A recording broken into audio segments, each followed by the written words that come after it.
All right, it's time for me to finally get Raylib and Dear ImGUI working together on AmigaOS 4. This is something I've been working towards because I would like to write software for AmigaOS 4, but the user base of AmigaOS is just too small to make it commercially viable. So my strategy is to write cross-platform software so I can also sell it into bigger markets like Windows, macOS, and Linux, and getting it running on AmigaOS. And my chosen cross-platform framework for that is Raylib, which is a game/multimedia library, plus Dear ImGUI, which is a great user interface system for creating very reactive, responsive GUIs. However, before I can get any of my cross-platform software running on AmigaOS, I need to get Raylib and Dear ImGUI running on the Amiga. And that's what I'm going to do now. I used my previously made Raylib on AmigaOS template as a starting point, and added to that, I copied my Raylib plus Dear ImGUI template in, and then I started modifying the files. So if you see here, you'll see here are the pre-compiled Raylib binaries and its dependencies, and I've been adding other stuff to it. So first up, I had to download the RL ImGUI. That's the Raylib ImGUI library that kind of glues Raylib and ImGUI together from the exact same place that fetch content did. So in the original template, I used fetch content to fetch ImGUI, RL ImGUI, and Raylib from the internet. Now, fetch content doesn't work on the Amiga version of CMake, so I went and downloaded directly from GitHub. And then if you look here and on the third party, you'll see here's RL ImGUI. So I de-archived it here. I did the same thing for ImGUI here. And then the next task was to open up, where are we here? Always goes to the wrong place. Open up the CMake list. And so if you look over here, you'll see if it's AmigaOS 4, then we set all of the compiler linker flags and everything that's needed. Set up the compiler to find our linker libraries and everything. And if it's not AmigaOS 4, then we just go use fetch content for Raylib, because I'm not downloading the entire source code for Raylib. I'm just using pre-compiled binary for the Amiga, and on the other platforms I can use fetch content. For ImGUI and RL ImGUI, though, I needed to go in and modify those. So let me show you what I did there. Let's start with RL ImGUI. All I really needed to do was to delete the fetch content part that says, hey, fetch RL ImGUI from GitHub over here. And I set the RL ImGUI source dir to third party /RL ImGUI. And I think that was that's everything I needed to do.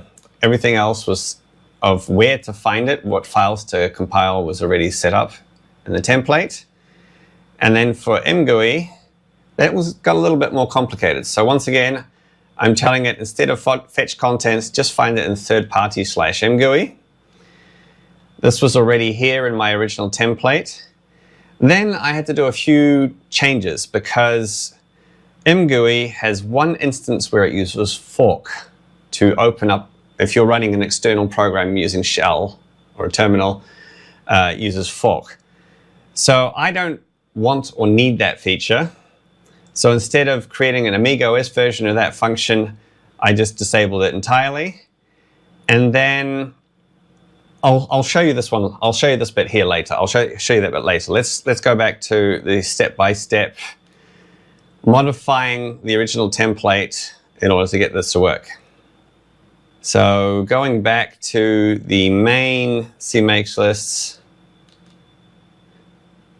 down the bottom here, on AmigaOS 4, we need to tell it to link to an external GLFW3.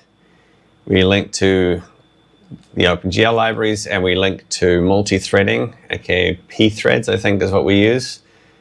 And I also had to add Raylib explicitly here, or I got weird compiler errors. And when I did that, I thought it built, and I thought, yay, I'm done. And instead I had this. I had a crash on me. And it's like, for AmigaOS, nothing is straightforward. What I found out was here. I added this debug message to the code. When trying to load the Font Awesome font, it was trying to allocate roughly 1.8 gigabytes of memory. It's like, wow, that's a huge font. Turns out, no, it's not actually that big. Let me show you. Under Extras, here you've got the font. So compressed, it's about 238K. Decompressing to 1.8 gigabytes would be huge. But here's what happened. So they have compressed the font and then dumped it to a header file like this in 32-bit little endian format. And because AmigaOS 4 on PowerPC and 68K are big endian, when it reads here, this 32-bit word here, this is the size. And when you read that when you read it, the little endian number in big endian format, you end up with completely the wrong size.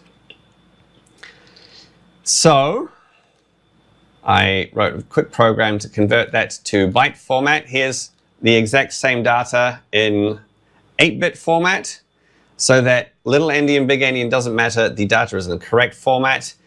And when you run it again, and one reset later, we're back. Apparently the system doesn't like me trying to allocate 1.8 gigabytes. Anyway, where were we? That's right. After converting the 32-bit little endian font data to 8-bit, after doing that, it now works. But oh dear, the font is not readable. And this demo window here, it shouldn't be transparent like that. So there's a bit more work to do. And after a bit of research, I had a quick look at Andrea Palmarte's ImGUI port to AmigaOS 4. He also looked at this, and I discovered that the problem was converting colors to 32-bit RGBA or whatever the system uses format. And here is the very simple fix. We create our own imcol32 shifts for red, green, blue, alpha, and we create our own alpha mask. And then there's one more step. We need to tell ImGUI, read my Amiga imconfig.h instead of imconfig.h, which I have done here. If AmigaOS 4, then add this compile definition. ImGUI user config is my Amiga imconfig.h file. And once that is done and built, then everything's working nicely. The demo looks the way it should. Reacts the same way it should. I can smoothly rescale my bird image. That's a Kea, by the way. I can change the background color behind this. So I can use the color picker. I can slide these around. It's very dynamic, very smooth. I have to say I'm happy with this. So I now have my AmigaOS Raylib plus Dear ImGUI template, which I can use to write cross-platform software.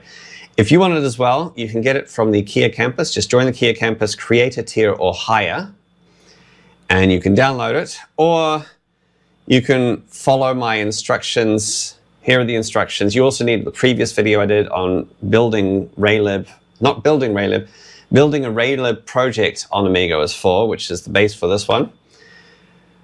So the really easiest is just go to the Kea Campus, create a tier or higher, and download my template and get programming. It'll be interesting to see what you do with it. That's it for now. We'll see you next time.